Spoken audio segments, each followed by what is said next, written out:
2টা ডিম দিয়ে এত সুন্দর স্পঞ্জ কেকের রেসিপিটা আপনারা যদি দেখতে চান তাহলে সম্পূর্ণ ভিডিওটা সুন্দর করে দেখতে হবে। স্পঞ্জ কেকের মেজারমেন্টটা ঠিক থাকলে কেকটা পারফেক্ট হয়। আর এই রেসিপিটা আজকে আপনাদের সাথে শেয়ার করতে চলেছি। আসসালামু আলাইকুম, কেমন আছেন আপনারা সবাই? আশা করি সবাই ভালো আছেন। প্রথমে একটা প্লেট নিয়ে নিচ্ছি আর নিয়ে নিচ্ছি চাল, নিয়ে নিচ্ছি হাফ কাপ ময়দা। হাফ কাপ ময়দা হচ্ছে 125 ml। নিয়ে নিচ্ছি baking powder half teaspoon 2.5 ml। নিয়ে নিচ্ছি cornflour half table spoon 7.5 ml।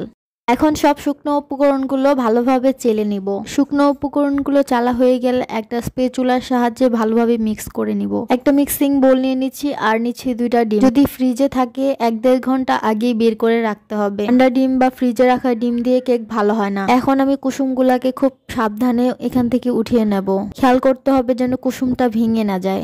ডিমের সাদা অংশটাকে আমি 15 সেকেন্ডের মতো বিট করে নিব। তারপর আমি এখানে দিয়ে দিব চিনি। এখানে আমি হাফ কাপের মতো চিনি নিয়েছি। যতটুকু ময়দা নিতে হবে ততটুকু চিনি নিতে হবে। চিনিটা আমি একবারই দিব না, এটা আমি দুবারে দিয়ে দিব। শুরু থেকে বিটার স্পিডটা 1 রেখে তারপরে কাজ করতে হবে। 2 মিনিট বিট করার পরে আবার অর্ধেক চিনিটা দিয়ে দিতে হবে। আরো 1-2 মিনিট বিট করার পরে কুসুমটা দিয়ে দিতে হবে। নিচ্ছি টি tablespoon vanilla essence. Heater on করার পর 1 মিনিট ব্যবহার করার আগে আপনি কয়েক সেকেন্ডের জন্য থামিয়ে রাখবেন, তাতে আপনার বিটারটা ভালো থাকবে। এই পর্যায়ে হয়ে এলে আমি শুকনো উপকরণগুলো অ্যাড করে দিব।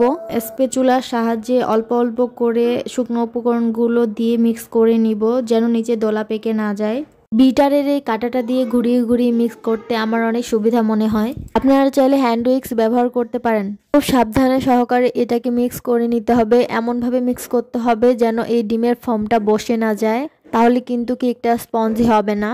অফ ক্যামেরায় আমি এই মিশ্রণটাকে ভালোভাবে মিক্স করে নিয়েছি। ভালোভাবে মিক্স না করলে কেকটা কিন্তু হওয়ার পরে এটা দানা দানা থাকবে ভেতরে, এজন্য ভালোভাবে শুকনো উপকরণটাকে মিক্স করে নিতে হবে। 6 ইঞ্চি সাইজের একটা মোল্ড নিয়েছি। এখন মোল্ডের মধ্যে এই মিশ্রণটাকে ঢেলে দিব। আপনি চাইলে বেকিং পেপার বা সাদা কাগজ এখানে বিছিয়ে দিতে পারেন। আমি কিছুই দিইনি, না দিলেও সমস্যা নাই। কিন্তু যেটাই দেন না কেন কিন্তু তেল ব্রাশ করা যাবে না। তেল ব্রাশ করলে কেকটা হওয়ার পরে চুপসে যেতে পারে। এখন বাটিটা 2বার ড্যাব ড্যাব করে দিতে হবে যেন ভিতরের বাবলস গুলা বের হয়ে যায়। একটা ফ্রাই প্যানকে ফ্রি হিট করে নিয়েছি 5 মিনিটের মতো। তারপর একটা স্ট্যান্ড বসিয়ে সেখানে বাটিটা বসিয়ে দিব।